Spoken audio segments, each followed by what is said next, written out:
అందరికీ నమస్కారం. నా పేరు వందే నాగబస సూర్యనారాయణ. పురాణామృతం ఛానల్ నుండి మాట్లాడుతున్నానండి. ఈ లైటింగు ఈ గ్రామం అరకువేలి గ్రామం అండి. అల్లూరు సీతారామరాజు జిల్లా అరకువేలి గ్రామంలో 27వ తేదీ ఫిబ్రవరి 2026లో జరుగుతూ ఉన్నటువంటి శ్రీ వెంకటేశ్వర స్వామి వారి కళ్యాణ మహోత్సవం సందర్భంగా భారీగా లైటింగ్ ఏర్పాటు చేశారు. దాదాపు సుమారు 1 కిలోమీటరు ఇలాగే ఉందండి లైటింగు.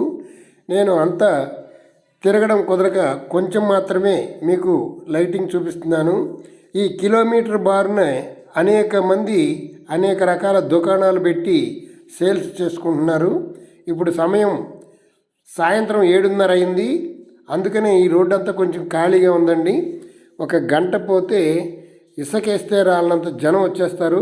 మరి ఎక్కడి నుంచి చుట్టుపక్కల ఉన్నటువంటి పల్లెటూరు నుంచి ఎక్కడి నుంచి వచ్చేస్తారో తెలియదు, కానీ అస్సలు ఇక్కడ నడవడానికి కూడా ఖాళీ ఉండదు 1 గంట పోతే.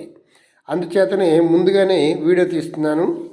ఇక్కడ నాకు 3 రోజులు వెంకటేశ్వర స్వామి వారి గురించి ప్రవచనం చెప్పమని ఆహ్వానం వచ్చింది. అందుకు ఈ గ్రామం రావడం జరిగిందండి.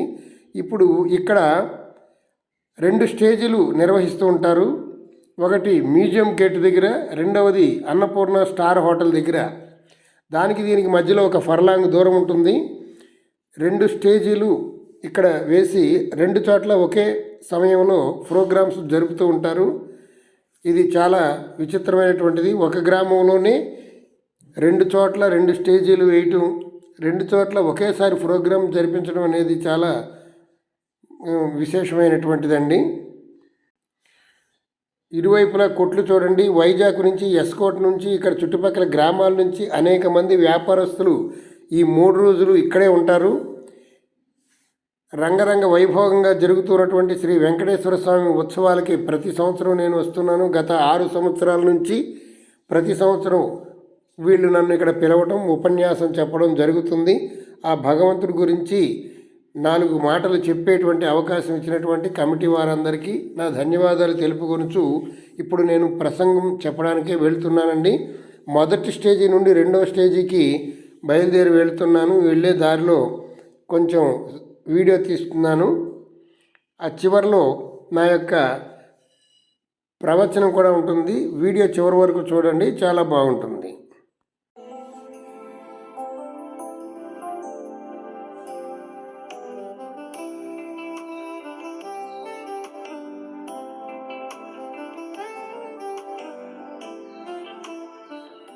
ఇదేనండి నేను ఇప్పుడు ఉపన్యాసం చెప్పబోయేటువంటి స్టేజీ దగ్గరికి వచ్చేసాను. యజ్ఞాలు చేయకుండా ఆ ఆవు నెయ్యితో యజ్ఞాలు చేయకుండా ఉన్నప్పుడు వాతావరణం సమతుల్యం దెబ్బతిని సకాలంలో వర్షాలు పడక అకాలంలో వర్షాలు పడి పంటలు కూడా పోతున్నాయి. అందుచేత యజ్ఞాలు చేయాలని చెప్తారు. అందుకనమాట గావించి తప్పిదీర్చు కాలమేఘమాకు చేరువ చిత్తములోని శ్రీనివాసుడ పొడగంటి మయ్యామిము పురుషోత్తమా. చేరువ చిత్తములోని శ్రీ వెంకటేశ్వరుడు అంటే, అయ్యా వెంకటేశ్వరుడు ఎక్కడో లేడు, ఎక్కడో తిరుపతిలో ఉన్నాడని అనుకుంటే పొరపాటయ్యా. ఎక్కడ పడితే అక్కడే ఉన్నాడు. భగవంతుడు అంటే సర్వాంతర్యాన్ని, సర్వజ్ఞుడు, అన్ని తెలిసినవాడు, అన్ని చోట్ల ఉండేవాడు.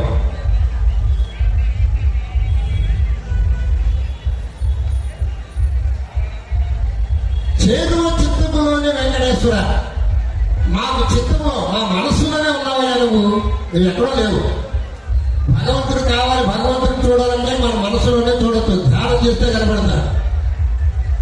మాకు ఎంతో చేరువుగా ఉన్నటువంటి నిన్ను కనుక్కోలేకపోతున్నాం మేము అని అన్నమాచార్య వారు అద్భుతంగా రచించారు అనమాట. చెడనీకి బ్రతికించే సిద్ధమంత్రమా ఓం నమో వెంకటేశాయ.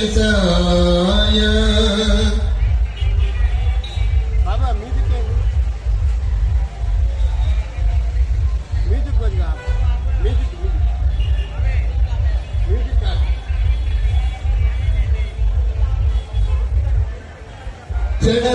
బ్రతికించే సిద్ధమంత్రమా రోగాలడచి రక్షించే దివ్యౌషధమా. మనల్ని చెడిపోకుండా కాపాడేటువంటిది ఏంటయ్యా అంటే వెంకటేశ్వర నామం అన్నారు. మనం ఎల్లప్పుడూ ఆరోగ్యంగా ఉండాలంటే ఆ వెంకటేశ్వర స్వామిని తలుచుకుంటూ ఉండాలి. భగవంతుడిని, మనకి ఇష్టమైన దైవాన్ని తలుచుకుంటూ ఉంటే చాలయ్యా నీకు రోగాలు రావన్నారు.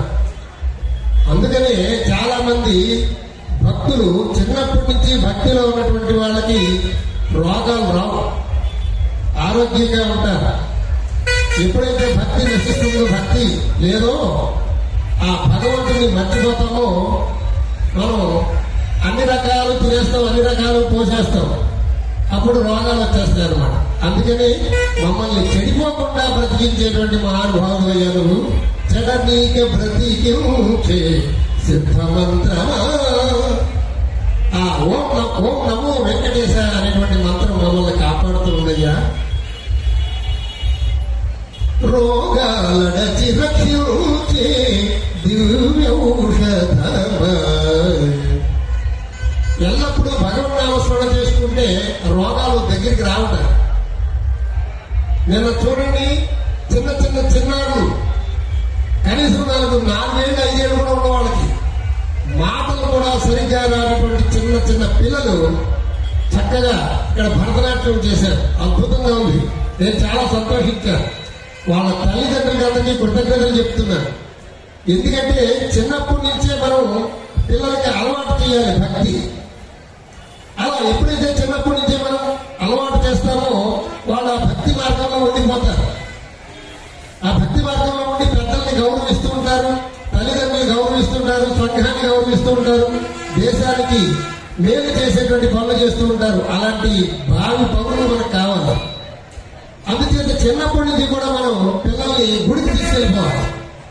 గుడికి తీసుకెళ్ళిపోయి అక్కడ ఎవరైనా మంచి మాటలు చెప్తుంటే అరే శ్రద్ధగా వినరా, అల్లరి చేయకు అని చెప్పి ఆ మాటలు వాళ్ళకి వినిపించాలి. చిన్నప్పటి నుంచి అలవాటు చేస్తే అది జీవితాంతం ఉంటుందన్నమాట. అలా కాకుండా చిన్నప్పుడు వాళ్ళు అన్నం తినలేదని సెల్ ఫోన్ చేతిలో పెట్టామనుకోండి,